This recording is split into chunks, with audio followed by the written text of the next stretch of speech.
अस्सलाम वालेकुम जी, कैसे हैं आप सब। मैं उम्मीद करता हूँ कि आप लोग ठीक होंगे।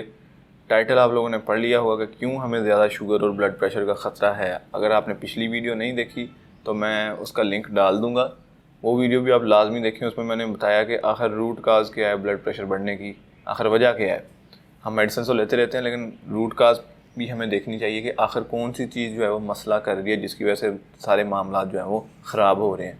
खैर, आज की जो वीडियो है उसका हमारा फोकस यही है कि आखिर क्यों ख़तरा है हमें ब्लड प्रेशर का भी, हाई ब्लड प्रेशर का भी और डायबिटीज़ का, शुगर का भी। तो होता गया कि जब हम डॉक्टर के पास जाते हैं, जब कभी भी हमारा ब्लड प्रेशर बढ़ता है, डॉक्टर के पास जाते हैं, डॉक्टर हमें क्या रिकमेंड करते हैं जी कि आप नमक कम खाएं, नमक की कंजम्पशन जो है वो कम रखें, कम कंज्यूम करें। लेकिन साथ में ये कोई नहीं बताता कि जी आपने पोटाशियम की भी इंटेक जो है उसको भी मैनेज करना है, उसको भी जो है वो जितनी इंटेक चाहिए वो देनी है। अदरवाइज़ आधा काम करके जो है वो चीज़ें काम नहीं करती। तो हमें एक दिन में बेसिकली 1000 मिलीग्राम के करीब जो है वो सोडियम चाहिए होता है, नमक चाहिए होता है। अब ठीक है, जिन लोगों को इशू बन रहा होता है उनका जो है वो डॉक्टर कम करवा देते हैं, बंद भी हो जाता है। लेकिन साथ में ये चीज़ जो है वो नहीं होती कि पोटेशियम पे गौर नहीं करते कि उसको भी तो, उसकी इनटेक को भी तो हमने बढ़ाना है, जितनी हमें चाहिए उतनी लेनी है। 4700 मिलीग्राम पोटाशियम, हमें 4700 मिलीग्राम पोटाशियम जो है वो हमें एक दिन में चाहिए होता है। तो अब आप ये रेशो देख लें, 1:4 की रेशो बनती है कि 1000 मिलीग्राम सोडियम है और 4700 मिलीग्राम जो हमें पोटाशियम चाहिए होता है। तो ये रेशो आपके सामने है। लेकिन अनफॉर्चुनेटली जो है वो सोडियम बंद कर देते हैं या सोडियम ले रहे होते हैं लेकिन पोटाशियम पे कोई गौर नहीं होता, तो जिसकी वजह से फिर वो ब्लड प्रेशर का इशू बनता ही बनता है। अब बंद कर देते हैं सोडियम लेकिन उधर से पोटाशियम नहीं लेते, तो एट दी एंड होता गया है कि मेडिसिन के साथ भी सम टाइम नहीं जो है ब्लड प्रेशर कवर हो रहा होता है, और अगर होता भी है तो मेडिसिन छोड़ते हैं तो एट दी एंड फिर से वही काम शुरू हो जाता है। क्योंकि एक्चुअली में हम मसले को नहीं देख रहे होते, हम बस इस चीज़ को देखते हैं कि बस हम मेडिसिन लें और हमारे मसला जो है वो फिक्स हो जाए, लेकिन एट दी एंड मसला और बिगड़ता है बजाय फिक्स होने के। तो बहुत कम लोग हैं जो इस रेशो को अचीव कर पाते हैं। लेकिन अगर डायबिटीज़ और हाई ब्लड प्रेशर के मरीज़ इसकी आधी अमाउंट को भी अचीव कर लें पोटेशियम की, तो वो इसके फ़वाइद देख सकते हैं। क्योंकि वो सोडियम बंद तो कर देते हैं, नमक तो वैसे बधारी तौर पे बंद कर देते हैं खाने में, लेकिन और भी कई सोर्सेज है जो है वो सोडियम बॉडी में जाता रहता है। जैसा कि फ़ास्ट फूड, जंक फूड जो है वो उसमें से सोडियम जाता रहता है, मोनोसोडियम ग्लूटामेट जो है वो, इस तरह की चीज़ें जो है वो जाती रहती हैं, तो लेकिन हमें पता नहीं चलता। तो अगर आपको ब्लड प्रेशर है और आप डायरेटिक्स ले रहे हैं ऑलरेडी, तो वो भी आपकी बॉडी में से पोटेशियम आप आगे ही नहीं ले रहे, डायरेटिक ले रहे हैं, उससे ब्लड डिप्लीट और होता है, पोटेशियम डिप्लीट होना शुरू हो जाता है। हाई कार्ब्स डाइट ले रहे हैं, उससे भी आपका पोटेशियम डिप्लीट होता है। तो पोटेशियम तो धड़ाधड़ डिप्लीट हो रहा है बॉडी में से, आ रहा नहीं, डिप्लीट धड़ाधड़ हो रहा है। सोडियम हमने कम करना नहीं है या कर लिया है तो फिर भी जो है वो उतने बेनिफिट्स हमें नहीं मिलते। तो सीरम पोटाशियम या ब्लड पोटाशियम जो है वो एक अलग से रिस्क फैक्टर है। तो अब हम बात कर लेते हैं कि पोटाशियम का हमारी बॉडी में एक्चुअली काम क्या है।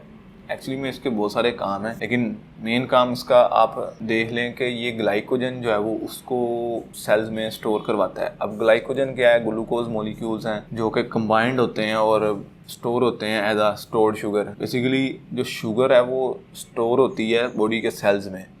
अब सेल्स में स्टोर किसने करवानी है, उसमें हाथ है, पोटेशियम का भी, इंसुलिन का भी। लेकिन होता गया है कि चीज़ें इसके उल्ट होती हैं। तो इसकी आपको समझ लगी होगी कि ग्लाइकोजन क्या है। अगर किसी को नहीं पता तो मैंने ये बता दिया है। तो होता गया है कि अगर पोटेशियम जो है वो कम हो बॉडी में तो ग्लाइकोजन जो है वो स्टोर नहीं हो पाता ठीक तरह से बॉडी के सेल्स में। उससे क्या होता है कि फिर दोबारा से हमें भूख लगती है, शुगर की क्रेविंग होती है और हम फिर से जो है वो दोबारा से शुगर कंज्यूम करते हैं in the form of carbs. ठीक है, कार्बोहाइड्रेट्स की फॉर्म में दोबारा से हम फिर से चीज़ें खानी स्टार्ट कर देते हैं। उससे क्या होता है, फिर ब्लड शुगर जो है वो स्विंग्स आते हैं, कभी अप हो जाती है ब्लड शुगर, कभी डाउन हो जाती है, और फिर चीज़ें मज़ीद ख़राब होती हैं और इंसुलिन रेजिस्टेंस की तरफ जो है वो बात चले जाती है। और जब इंसुलिन रेजिस्टेंस की तरफ बात चलेगी तो डेफिनेटली फिर आगे डायबिटीज़ ही है, आगे शुगर ही है।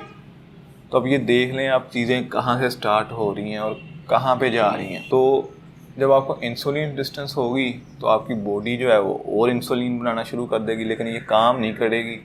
इंसुलिन जो इसका काम है वो करेगी नहीं, ये धड़ाधड़ बनती जाएगी और एक टाइम आएगा कि बननी भी बंद हो जाएगी। तो ब्लड शुगर जो है वो ऊपर को जाना शुरू कर देती है, क्योंकि इंसुलिन काम नहीं कर रही होती। तो ब्लड शुगर बढ़ते बढ़ते बढ़ते फिर क्या आता है कि जी टेस्ट में शुगर हमारी जी 150 आ गई, 200 आ गई, 300, 400।